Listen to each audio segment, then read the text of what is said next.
நாமத்திற்கு கைவிடாதாக நம்முடைய சபையில் ஒவ்வொரு சிறு பிள்ளைகள் வாலிப பிள்ளைகளை இந்த வீடியோ மூலம் சந்திக்கிறது நான் ரொம்ப மகிழ்ச்சி அடைகிறேன்.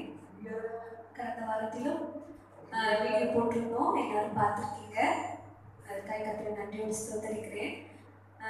கடந்த வாரத்தில் நான் சொல்லியிருந்தேன், டெய்லி 10 வசனங்கள் எத்தனை வசனங்கள் உங்களால் முடியுமோ அத்தனை வசனங்களை வாசித்து நீங்கள் எனக்கு அனுப்புங்க அப்படின்னு சொல்லியிருந்தேன்.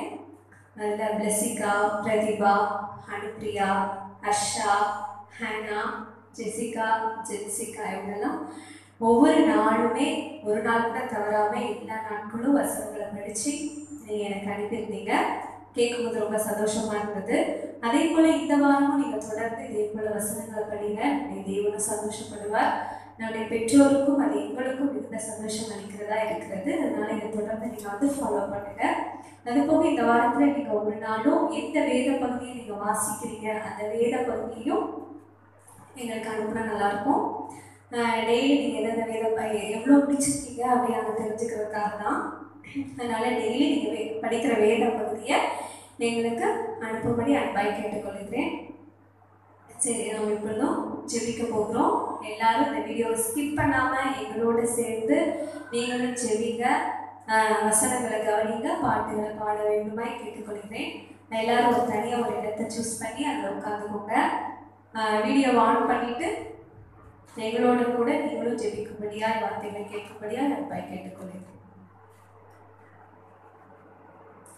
எல்லாரும் கண்களை மூடி ஜெபிப்போமா.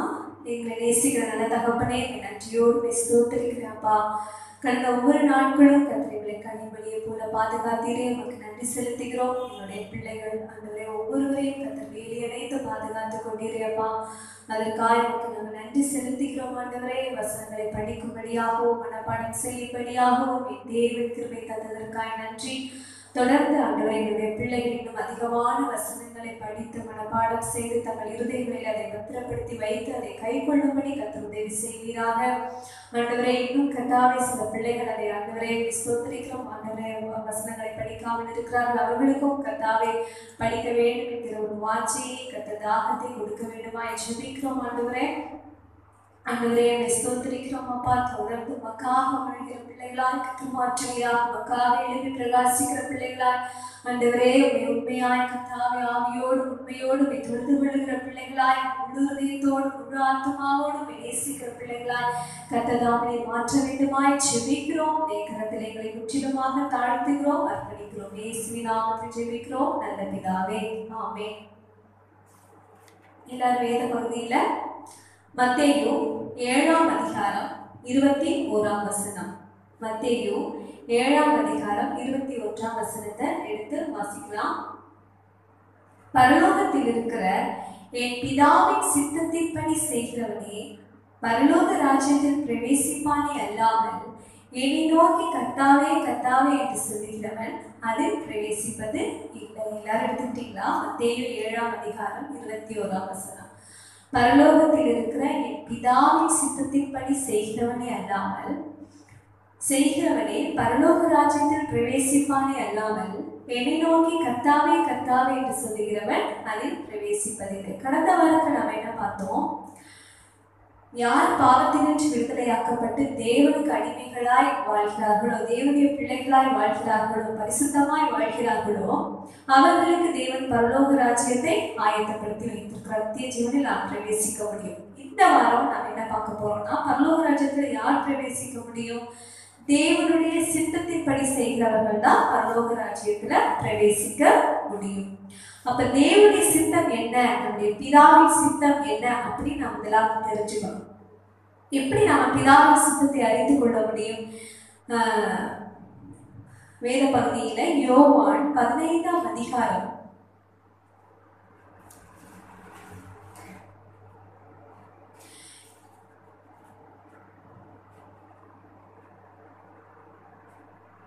14ஆம் அதிகாரம் 23ஆம் வசனம். யோவான் 14ஆம் அதிகாரம் 23ஆம் வசனம். இயேசு அவனுக்கு பிரதியுத்தரமாக, ஒருவன் என்னில் அன்பாயிருந்தால் அவன் என் வசனத்தை கைக்கொள்வான், அவனில் என் பிதா அன்பாயிருப்பார், நாங்கள் அவனிடத்தில் வந்து அவனோடே வாசம் பண்ணுவோம். நாங்கள் அவனிடத்தில் வந்து அவனோடே வாசம் பண்ணுவோம் அப்படின்னு சொல்லி இந்த வேதம் வசனம் சொல்கிறது. முதலாவது நாம் என்ன பண்ணணுமா ஆண்டவர் இடத்துல நம்ம அன்பா இருக்கணும். ஆண்டவர் இடத்துல எப்படி மரியாள் தன்னை விட்டு எடுபடாத நல்ல பங்கை தெரிந்து கொண்டாள். அவள் எப்படி தெரிந்து கொண்டாள்? ஏசப்பா எப்பெல்லாம் அவங்க வீட்டுக்கு போவாங்களோ அப்பெல்லாம் ஓடி வந்து ஏசப்பாவுடைய பாதத்தின் அருகே அவள் உட்கார்ந்துருப்பா. ஏசப்பா என்ன சொல்றாங்களோ அதை கேட்பா, அவருடைய வார்த்தைகளை கேட்பா. அப்படி அவள் ஆண்டவரிடத்துல அன்பு கொண்டாள். அதே வீட்டுலதான் மாத்தாலும் இருந்தா, ஆனா அவ வந்து ஏசப்பாட்ட வந்து இருக்காம அவள் நிறைய காரியங்கள் அவளுடைய வேலைகளை என்ன செய்து கொண்டிருந்தா. ஆனா மரியாள் என்ன பண்ணா? இயேசுவின் இடத்துல அன்பு கூர்ந்ததுனால ஏசப்பாவுடைய பாதப்படியில உட்கார்ந்திருந்து அவர் சொல்லுகிற வார்த்தைகளை அவர் கேட்டான். அதே போல நாம என்ன பண்ணணும்? ஆண்டவர் சொல்லுகிற வார்த்தைகளை கேட்கணும், அதை கை கொள்ளணும். ஆண்டோடைய வசனத்தை கேட்கிறதன் மூலமாக, அதை கை கொள்ளுகிறதன் மூலமாக நம்ம ஆண்டவரிடத்துல அன்பு செலுத்த முடியும். ஆண்டவர் சொல்றாரு, முழு இதயத்தோடும் முழு ஆத்மாவோட இடத்துல நீங்க அன்பு கூறணும் அப்படின்னு சொல்லியிருக்காரு. அப்போ நம்முடைய ஆத்மா, நம்முடைய இருதயம் யாரை சார்ந்திருக்கணும்? ஆண்டவரை சார்ந்திருக்கணும்.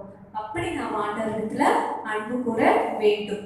அப்ப அவரிடத்துல அன்பா இருக்கணும், அவருடைய வசனத்தை கை கொள்ளணும். அப்ப ஆண்டவர் என்ன பண்ணுவாரு? நம்மோட கூட வாசம் பண்ணுவார். அதே போல அதே 15ஆம் அதிகாரத்துல ஃபுல்லா நீங்க வாசிச்சு பாத்தீங்கன்னா, இந்த 15ஆம் அதிகாரத்தை ஃபுல்லா நீங்க வீட்டுல வாசிச்சு பாருங்க. ஆண்டவர்ல நம்ம நிலைத்திருக்கணும், அவர்ல நாம நிலைத்திருக்கணும். அடுத்ததாக மிகுந்த கனிகளை நாம் ஆண்டவருக்கு மிகுந்த கனிகளை கொடுத்தோம்னா அவர் வந்து நம்மில் மகிமைப்படுவார். யோவான் 15ஆம் அதிகாரம் 8ஆம் வசனம் சொல்றது, நீங்கள் மிகுந்த கனிகளை கொடுப்பதினால் என் பிதா மகிமைப்படுவார், எனக்கும் சீஷராய் இருப்பீர்கள். அப்ப ஆண்டவர் நாம் எப்படி நம்ம சந்தோஷப்படுத்த முடியும்? அவருடைய சித்தம் என்ன? நாம அதிகமான கனிகள், மிகுந்த கனிகளை ஆண்டவருக்கு நாம கொடுக்க முடியும். எப்படி மிகுந்த கனிகளை கொடுக்க முடியும்?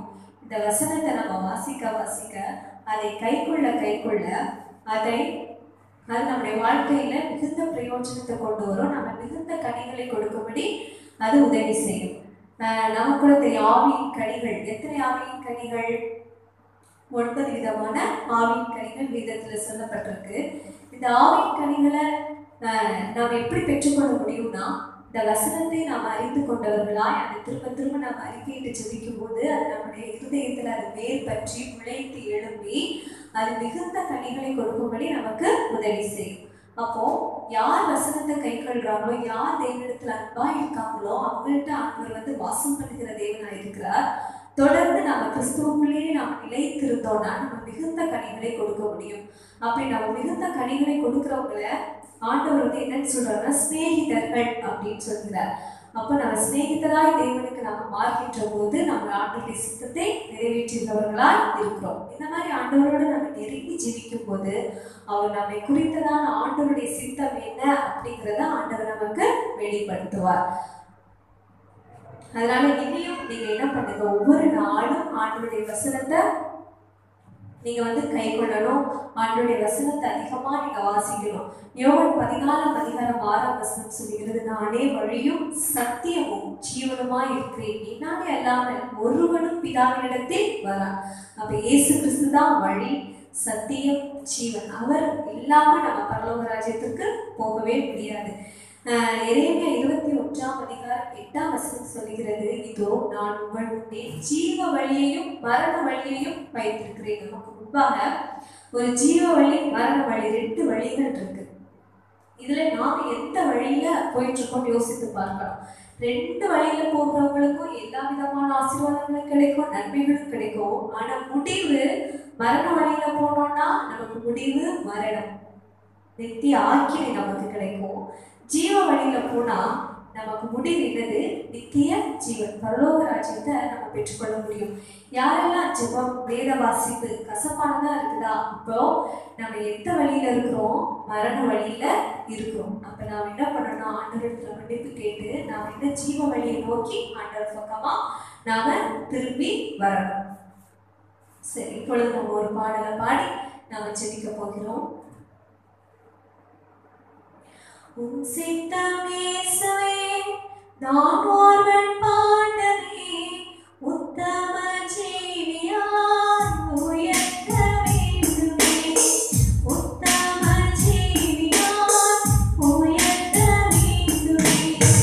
நித்தமின் பந்தயம் சத்திய சிலுவையே, நித்தமின் பந்தயம் சத்திய சிலுவையே,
உடைய வசனத்தை கைக்கொள்ளுகிறவர்களாக, உண்மை நிலைத்திருக்கிறவர்களாக, உடைய சிநேகிதர்களாக எங்களை மாற்ற வேண்டும் என்று நாம் ஒவ்வொரு நோக்கி பார்க்கலாம். எல்லாரும் கண்களை ஆண்டவரை சொல்லுங்க. இயேசுப்பா, நன்றியோடு ஸ்தோத்திரிக்கிறோம் ஆண்டவரே, உம்மை துதிக்கிறோம் அப்பா.